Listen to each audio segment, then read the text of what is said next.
Elle est signée Laurent Batles et elle intervient après 10 minutes de jeu. Grégory Vignal très rapidement dans cette première partie, c'est lui qui adresse ce ballon sur la tête de Lilian Lasland. Grégoire le rappelait tout à l'heure, Lilian Lasland en quête d'un 100e but en première division. Ce ne sera pas pour ce soir, autant le dire tout de suite, parce que juste après cette occasion, Lilian Lasland va céder sa place à Florian Maurice.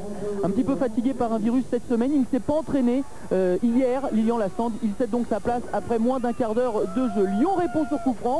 Le maître est coup franc, c'est Juninho. Il oblige Pento à une très belle parade. Lyon est bien en place. Paul Le Guen a demandé beaucoup de concentration, une vigilance maximum. Lyon est bien en place, fait peu de jeu, mais réagit bien sur ce type de coup de pied arrêté. Et là encore, on peut admirer le beau travail du gardien basquet, Nicolas Pento.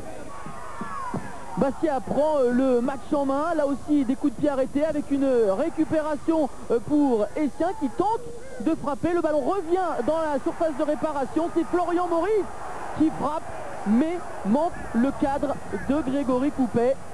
Bastia qui s'impose dans cette partie, Bastia qui fait le jeu.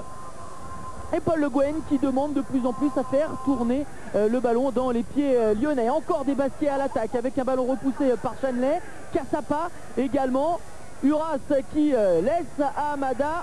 Amada qui va tenter d'effacer 3 Lyonnais. Il est peut-être un petit peu gourmand. Hassan Amada, il vient finalement buter sur la jambe de Cassapa, le Brésilien. Titularisé aujourd'hui en l'absence d'Edmilson, suspendu, il revient de blessure. Cassapa, ici Hassan Amada est un petit peu gourmand sans doute, mais ça démontre bien l'envie bastiaise et surtout la prise en main du jeu par les Bastiais. On retrouve Michael Essien dans la surface de réparation, centre d'Essien, encore Batles pour une frappe, cette fois c'est Coupet qui repousse ce ballon de la main. Encore une bonne occasion, sans doute le premier vrai tir cadré pour les Bastiais, le premier vrai tir cadré de la partie pour ce match. Encore Laurent Batles, on était dans les arrêts de jeu de la première période, un petit peu d'inquiétude pour Gérard Gillier, son équipe domine, mais son équipe ne marque pas 0-0 à la pause. Une équipe bastiaise qui reprend son avance, qui reprend la domination du match avec encore une fois Batles très offensif, très efficace dans cette partie. Laurent Batles qui manque néanmoins le cadre de Grégory Coupet.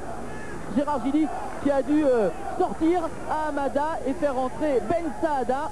Il compte aussi beaucoup sur les qualités de joueur de couloir offensif de Grégory Vignal. C'est un défenseur mais qui monte beaucoup. Ici il vient provoquer Chanley et obtient un coup franc. Il est habitué au contact du championnat anglais. Vignal obtient donc un bon coup franc frappé juste devant le but de Coupet. C'est Essien qui reprend et profite d'un flottement dans la défense lyonnaise pour ouvrir la marque en faveur de Bastia. 1-0, on joue depuis 64 minutes dans cette partie. Essien inscrit son 4e but de la saison. Essien dont certaines rumeurs évoquent la possible arrivée à Lyon dans les prochains mois, des rumeurs que personne ne vient confirmer pour l'instant, ni côté Bastia, ni côté lyonnais. En tout cas, Bastia mène 1-0, une ouverture du score méritée, même si elle fait suite à une petite erreur de concentration justement des lyonnais. À partir de cet instant, Bastia va presser, Bastia est libéré, Ben Saada provoque, Maurice pousse le ballon du pied, mais Coupet est bien sur ses appuis et parvient à prendre cette balle. Le temps file.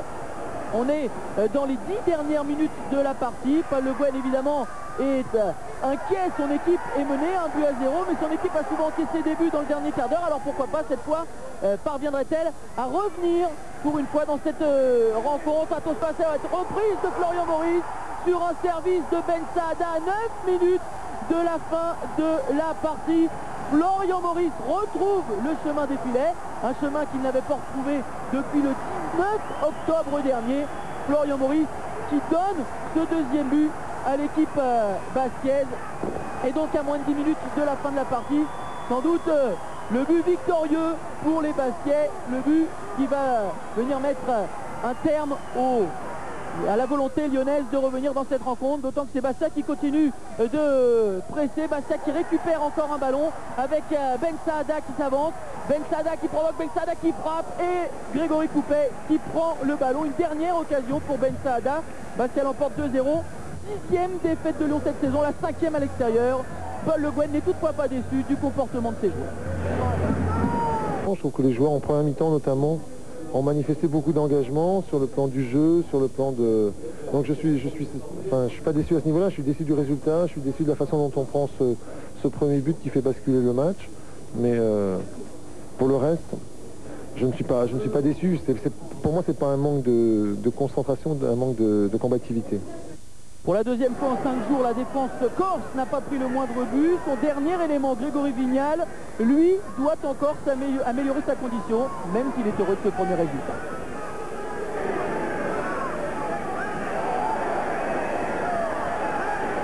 Bon, je savais qu'à un moment donné, physiquement, j'allais dans le rouge, quoi. Donc bon, même dès la fin, j'ai commencé à avoir des crampes, mais bon, ça allait, mais bon, c'est le premier match, donc j'espère m'adapter encore très vite, du moins le plus rapidement possible à cette équipe, parce que bon, je pense qu'il y a de la qualité, et dès qu'on joue, bon, on l'a vu ce soir, on peut mettre les plus grosses équipes à manger, donc il y a quelque chose à faire, je pense. Voilà. Et c'est donc bien la 8e victoire bastiaise de la saison, la 8e à domicile, pour la 5e défaite à l'extérieur de Lyon. Et pour revenir à notre petit classement des meilleurs buteurs en activité, donc Flo Maurice a marqué son 78e but ce soir. Il rejoint Gérald Batic. Voilà pour la petite histoire des buteurs.